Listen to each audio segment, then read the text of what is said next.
ایک مرتبہ حضرت خضر علیہ السلام دریا کے کنارے پر بیٹھے تھے۔ اتنے میں کسی سائل نے آ کر ان سے سوال کیا کہ میں آپ سے اللہ کے واسطے سوال کرتا ہوں، مجھے عنایت فرمائیے۔ یہ سن کر حضرت خضر علیہ السلام پر بے ہوشی طاری ہو گئی۔ جب کچھ ہوش ہوا تو فرمانے لگے، بھائی میں تو صرف اپنی جان اور مال کا مالک ہوں، تم نے مجھ سے اللہ کے واسطے سوال کیا ہے، لہٰذا میں اپنی جان اور ذات تمہارے حوالے کرتا ہوں، تم جس طرح چاہو اس کو استعمال میں لو، بازار میں فروخت کر کے اس کی قیمت سے فائدہ اٹھاؤ۔ چنانچہ سائل ان کو بازار لے گیا اور ایک شخص ساہمہ بن ارکم کے ہاتھ ان کو فروخت کر دیا۔ یہ خریدار ان کو اپنے گھر لے گیا جس کی پشت پر اس کا ایک باغ تھا۔ چنانچہ ساہمہ نے حضرت خضر علیہ السلام کو ایک کدال دے کر کہا کہ اس سامنے والے پہاڑ جو 3 مربع میل رقبہ میں واقع تھا، مٹی کاٹ کاٹ کر باغ میں ڈالتے رہیں، اور یہ حکم دے کر ساہمہ اپنی کسی ضرورت سے کہیں چلا گیا، اور حضرت خضر علیہ السلام اس پہاڑ سے مٹی کاٹ کاٹ کر باغ میں ڈالنے لگے۔ جب ساہمہ واپس آیا تو اس نے گھر والوں سے دریافت کیا، تم نے غلام کو کھانا بھی کھلایا یا نہیں؟ گھر والوں نے جواب دیا کہ ہمیں معلوم نہیں غلام کہاں ہے۔ یہ سن کر جب ساہمہ خود کھانا لے کر باغ میں آیا تو اس نے دیکھا کہ وہ غلام یعنی حضرت خضر علیہ السلام تمام پہاڑ کی مٹی کاٹ کر ڈال چکے تھے اور اپنے کام سے فارغ ہو کر اپنے مولا حقیقی کی عبادت میں مصروف تھے۔ یہ دیکھ کر ساہمہ کو بڑا تعجب ہوا اور اس نے دریافت کیا، یہ تو بتائیے کہ آپ کون ہیں؟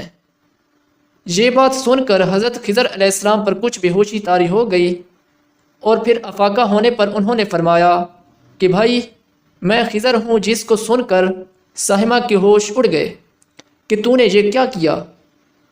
ان کو غلام بنا کر ایسے کام پر لگایا، یہ تو انتہائی گستاخی ہوئی۔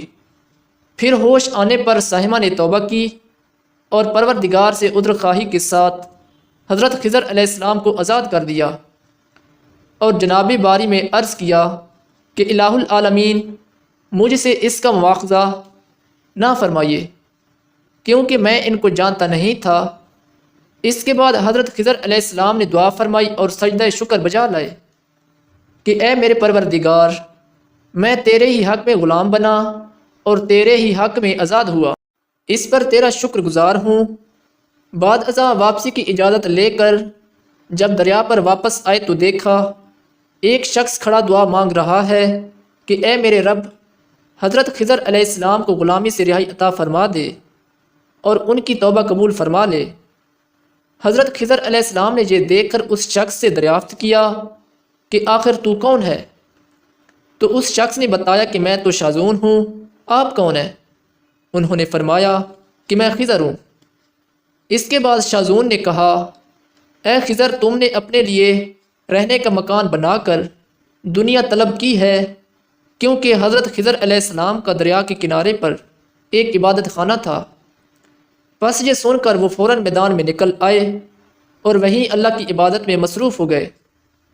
اس کے بعد حضرت خضر علیہ السلام نے اسی جگہ ایک درخت لگایا اور اس کے سایہ میں عبادت شروع کی تو آواز آئی، اے خضر، جب تم نے درخت کے سایہ میں سجدہ کیا تو تم نے دنیا کو آخرت پر ترجیح دی، مجھے اپنی عزت اور جلال کی قسم ہے، مجھے دنیا کی محبت میں رضامندی نہیں ہے۔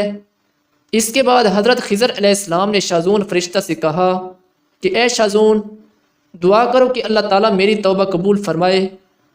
چنانچہ شاذون نے دعا کی اور اللہ تعالیٰ نے شاذون کی برکت سے حضرت خضر علیہ السلام کی توبہ قبول فرمائی۔ تو دوستو، اس واقعے سے ہمیں سبق ملتا ہے خدا کے برگزیدہ بندے اسی حالت میں راضی رہتے ہیں جو اللہ کو منظور ہو۔ بے شک ہماری فلاح بھی اسی میں ہے کہ زندگی کے ہر موڑ پر آنے والے ہر پیچ و خم میں ہم راضی برضا رہیں، اللہ تعالیٰ کی چاہت کو سامنے رکھ کر زندگی گزاریں۔ دعا ہے کہ اللہ تعالیٰ ہمیں اس واقعے سے سبق حاصل کر کے نیک بننے کی توفیق عطا فرمائے، آمین یا رب العالمین۔ تو دوستو، اس طرح کی مزید ویڈیوز کے لیے، اسلامک ویڈیوز کے لیے اور سبق آموز کہانیوں کے لیے ہمارے چینل کو سبسکرائب ضرور کر لیں۔